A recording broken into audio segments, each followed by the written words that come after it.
شب قدر کی کیا فضیلت ہے؟ اللہ تعالیٰ نے سورہ قدر میں فرمایا لیلۃ القدر خیر من الف شہر۔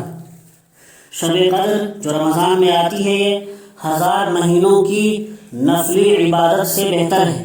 اس میں عبادت کرنا 1000 مہینوں کی نفلی عبادت سے بہتر ہے۔ اور حدیث میں حضرت انس رضی اللہ عنہ کی روایت ہے کہ جب رمضان آیا تو اللہ کے رسول صلی اللہ علیہ وسلم نے ارشاد فرمایا بے شک یہ ایسا مہینہ تم پر آیا ہے جس میں ایک رات ایسی ہے جو 1000 مہینوں سے بہتر ہے۔ جو شخص اس رات کی عبادت سے محروم رہا وہ ہر خیر سے محروم رہا، اور اس کی خیر اور اس شب قدر کی خیر سے علاوہ بدقسمت کے کوئی محروم نہ رہے گا۔ یعنی اس سے محروم وہی رہتا ہے جو محروم القسمت ہو، بدقسمت ہو۔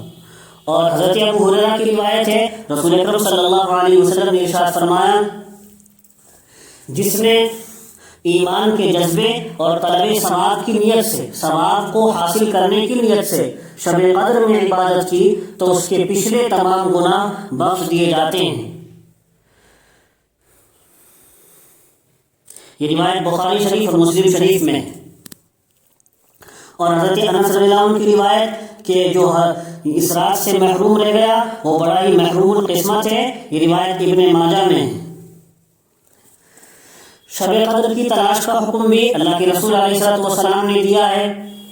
حضرت عائشہ رضی اللہ تعالیٰ عنہ کی روایت ہے کہ رسول اکرم صلی اللہ علیہ وسلم نے ارشاد فرمایا کہ شب قدر کو رمضان المبارک کے آخر عشرے کی طاق راتوں میں تلاش کرو، یعنی ایک چھوڑ کر ایک طاق راتوں میں، جو 21 سے شروع ہوتی ہے، 21، 23، 25، 27، 29۔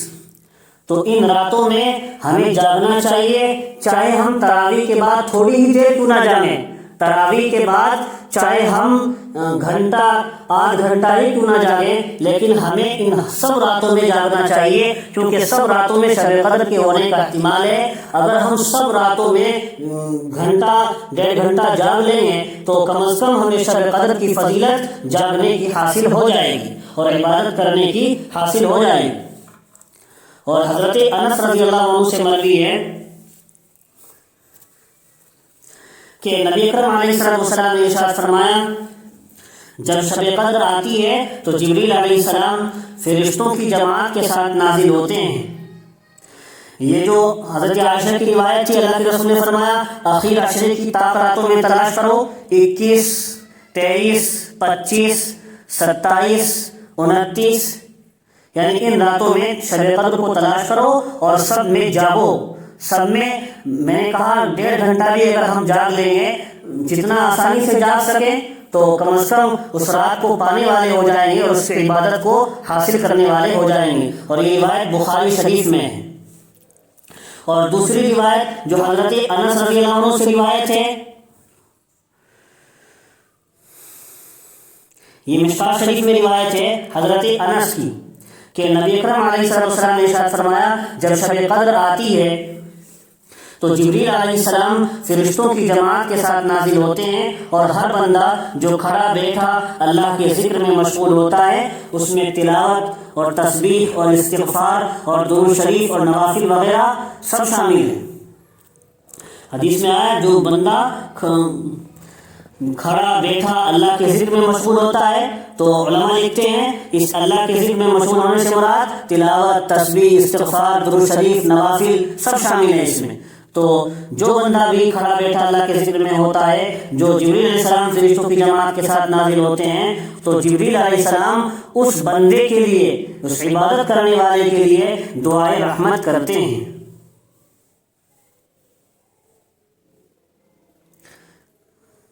جبریل علیہ السلام بھی اور تمام فرشتے بھی، جو فرشتوں کی جماعت آتی ہے، یہ سب کے سب ہی اس عبادت کرنے والے کے لیے دعائے رحمت کرتے ہیں۔ دیکھیے کتنی فضیلت کی چیز ہے۔ اور شب قدر میں دعا بھی اللہ کے رسول علیہ السلام نے بتلائی ہے۔ حضرت عائشہ رضی اللہ عنہا کی روایت ہے، ترمذی شریف میں حدیث ہے، حضرت عائشہ رضی اللہ عنہ کہتی ہیں میں نے سوال کیا ہے رسول اللہ صلی اللہ علیہ وسلم یہ بھی بتلا دیجئے اگر مجھے معلوم ہو جائے کہ یہ رات شب قدر کی ہے تو کیا پڑھوں؟ تو آپ صلی اللہ علیہ وسلم نے ارشاد فرمایا اے عائشہ یہ دعا پڑھا کرو اللہم انک عفو تحب العفو فاعف عنی، اے اللہ آپ بہت ہی معاف کرنے والے ہیں، معافی کو پسند کرتے ہیں، بس مجھے بھی معاف فرما دیجیے، مجھے بھی معاف فرما دیجیے۔ شب قدر یقیناً بہت اہم چیز ہے اور اس کی طرف سے ہمارے اندر غفلت پائی جاتی ہے۔ اللہ رب العزت نے شب قدر بطور انعام کے ہم کو عطا فرمائی ہے۔ یاد رہے ہمارے یہاں تو لوگ شب برات کا تو اہتمام کر لیتے ہیں اس رات میں جاگنے کا، لیکن شب قدر کا اہتمام نہیں کرتے، اور شب قدر کی جو راتیں ہوتی ہیں ان میں عبادت کا اہتمام بالکل کرتے ہی نہیں ہیں، اس کی قدر ہی نہیں کرتے، حالانکہ بڑی اہم چیز ہے۔ اللہ رب العزت نے شب قدر کو بطور انعام کے ہم کو دیا ہے، اور اس رات میں عبادت کرنے کو 1000 مہینوں کی عبادت سے بہتر قرار دیا ہے، مگر ہم اس کی قدر نہیں کر پاتے۔ بعض لوگ تو اس مبارک رات میں جا کر عبادت کرنے کا اہتمام ہی نہیں کرتے، جو سخت محرومی کی بات ہے۔ حضور اکرم علیہ الصلوۃ والسلام کا ارشاد گرامی جو شخص اس مبارک رات کے ثمرات اور برکات سے محروم رہا وہ حقیقت میں محروم ہی۔ اب ہم خود فیصلہ کر لیں۔ دوسری بات یہ ہے بعض لوگ شب قدر میں جاگتے تو ہیں مگر ان کا جاگنا سیر و تفریح کے لیے ہو جاتا ہے، ٹھنڈا گرم پینے کے سوا کچھ بھی نہیں ہوتا۔ ظاہر ہے اس جاگنے سے سو جانا ہی بہتر ہے، کم از کم سو کر گناہوں سے تو بچے گا انسان۔ تیسری بات یہ ہے بعض لوگ جاگتے بھی ہیں اور عبادت کرنے کا اہتمام بھی کرتے ہیں، مگر دونوں کام اجتماعی طور پر کرتے ہیں، دونوں کام اجتماعی طور پر کرتے ہیں، جاگنا بھی عبادت کرنا بھی۔ مثلا مساجد میں اس کے لیے بڑے بڑے اجتماع ہوتے ہیں، اور اجتماعی طور پر عبادت کرنا فی نفسی برا نہیں ہے۔ یاد رکھیے اجتماعی طور پر عبادت کرنا فی نفسی برا نہیں ہے، اصلاً برا نہیں ہے، مگر اس کے ساتھ جو دوسرے مفاسد شامل ہو گئے ہیں۔ علماء اور مفتیان کرام نے یہی لکھا ہے جو اس کے ساتھ اجتماعی عبادت کے مفاسد شامل ہو گئے ہیں، خرابیاں ہو گئی ہیں، وہ بڑے خطرناک ہیں۔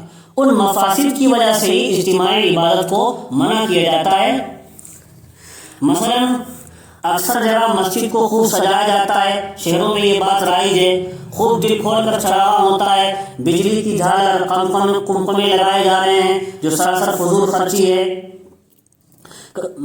کہیں مسجد کے فنڈ سے کہیں لوگوں سے چندہ کر کے ہو رہا ہے، اور پھر اکثر روشنی کرنے والے کی نیت ناموری کی ہوتی ہے، فلاں شخص نے ایسا اہتمام کیا تھا، فلاں مسجد والوں نے ایسا اہتمام کیا تھا، اور ناموری کا گناہ تو ہونا ظاہر ہے۔ اور اس قدر روشنی کی وجہ سے مسجد ایک تماشا گاہ معلوم ہونے لگتی ہے۔ عبادت گاہ کا تماشا گاہ بنا لینا یہ شریعت میں کس قدر عیب کی بات ہے۔ اور یہ بھی خرابی ہے کہ نمازیوں کی توجہ اس طرف مبذول رہتی ہے، نماز میں دل بٹتا ہے ادھر ادھر سجاوٹ کرنے سے، حالانکہ نماز میں دل لگانا خشوع یہ تو فرض کے درجے میں ہے، اور یہ سب خشوع میں مخل بنتی ہیں چیزیں۔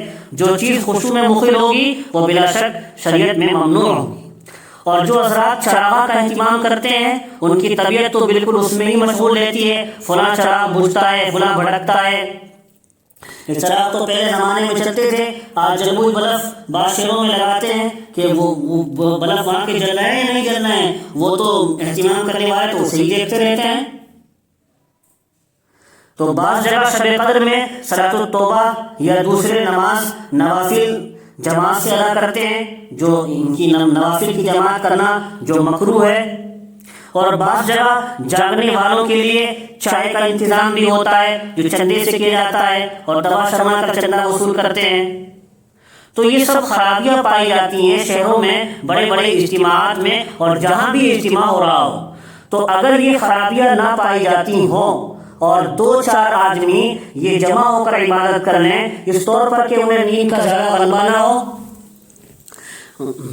نیند وہ تنہا آدمی سستی میں جلدی سو جاتا ہے، تو 2-4 آدمی اگر مل کر عبادت کر رہے ہیں اس طور پر کہ وہ عبادت میں اچھا وقت گزار لیں گے اور کچھ فاصلے سے مسجد میں بیٹھ کر بھی عبادت کر رہے ہیں اور اپنی اپنی عبادت میں لگے ہوئے ہیں، اپنی اپنی تلاوت، تسبیحات، نوافل میں لگے ہوئے ہیں، تو اس میں کوئی حرج نہیں ہے۔ لہذا عبادت ہمیں کرنی چاہیے اور ان راتوں کی قدر کرنی چاہیے جو رمضان میں کئی راتیں آتی ہیں، اور میں نے کہا کہ ہر رات میں کچھ نہ کچھ تھوڑا بہت جاگنا چاہیے جتنی ہمت ہو، تاکہ ہم شب قدر کو حاصل کرنے والے بن جائیں، کیونکہ حدیث میں آیا یہ رات تو دائر رہتی، گھومتی رہتی ہے، کسی بھی رات میں شب قدر ہو سکتی ہے جو 21 سے لے کر 29 تک ہے، اور سب راتوں میں ہمیں جاگنے کا اہتمام کرنا چاہیے۔ اللہ مجھے بھی اور آپ کو بھی عمل کی توفیق نصیب فرمائے، آمین۔